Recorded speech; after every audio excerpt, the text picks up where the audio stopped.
आदाब नाजरीन, Saiyaara news TV में आपका खैर मकदम है। आइए देखते हैं कुछ अहम खबरें। नाजरीन, ये खबर बड़े ही अफसोस के साथ दी जाती है कि एक सड़क हादसे में 3 दोस्तों का इंतकाल हो गया और एक शदीद जख्मी है।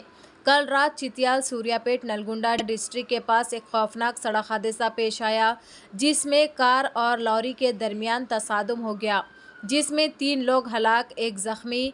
सैयद बिस्बाउद्दीन, यूसुफ हुसैन, मोहम्मद नईम का इंतकाल हो गया। अल्लाह मरहूमीन के घर वालों को सब्र जमील अता करे। आप सबसे गुजारिश है कि ख़ास तौर पर हाईवे पर एहतियात से गाड़ी चलाए।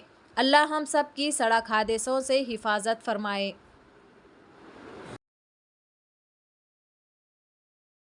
जैसा कि आपने देखा नाजरीन, क्या हो रहा है देश और दुनिया में, इस चैनल को सब्सक्राइब करिए, लाइक करिए, शेयर करिए और हमें दीजिए इजाज़त।